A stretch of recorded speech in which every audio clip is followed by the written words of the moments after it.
ఒక నేర చరిత్ర ఉన్న వ్యక్తి ముఖ్యమంత్రి హోంమంత్రి అయినప్పుడు శాంతి భద్రతలు ఏముంటది? ఆయన్నే సంపుతా లాగుల్లో తొండలు ఇడుస్తాడు పేగులు మెడకేసుకుంటానే చావు భాష మాట్లాడుతున్న ఒక వ్యక్తి ఇవాళ ముఖ్యమంత్రి హోంమంత్రి అయినప్పుడు ఏముంటది? ఆయన ప్రతీకారతో రగిలిపోతా ఉన్నాడు. ప్రతీకారం నేరం. నిజంగా నేను పోలీస్ డిపార్ట్మెంట్ ఒక్కటే ప్రశ్న అడుగుతున్నా.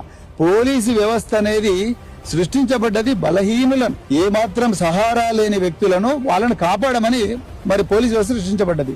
ఇలా అధికారంలో ఉన్న వ్యక్తులు దౌర్జన్యాలు చేస్తుంటే ప్రతిపక్షాలను రక్షించాల్సిన బాధ్యత పోలీసు వ్యవస్థ మీద ఉంది. కానీ ప్రతిపక్షాల మీద అక్రమ కేసులు పెట్టి ప్రతిపక్షాల మీద దాడులు జరుగుతూ ఉంటే మీరు కేసులు పెట్టకుండా దాడులు చేసిన అధికార పక్షాన్ని మీరు కాపాడుకుంటూ వస్తూ ఉంటే, సహిస్తూ వస్తూ ఉంటే ఇంకెక్కడ పోలీసుకు ఉంటుంది? ఇంకెక్కడ శాంతి భద్రతలు ఉన్నాయి? ఇంకెక్కడ రాజ్యాంగం ఉన్నది? ఇంకెక్కడ ఫండమెంటల్ రైట్స్ ఉన్నాయి? ప్రాథమిక హక్కులు ఉన్నాయి? అవన్నీ కథం అయిపోయినాయి. తెలంగాణ అనేది వల్లకాడు అవుతున్నది. తెలంగాణ పూర్తిగా శాంతి భద్రత క్షీణించినాయి. రేవంత్ రెడ్డి గద్దె దిగితే తప్ప మళ్ళీ తెలంగాణలో శాంతి అనేది రాదు అని నేను అనుకుంటున్నాను.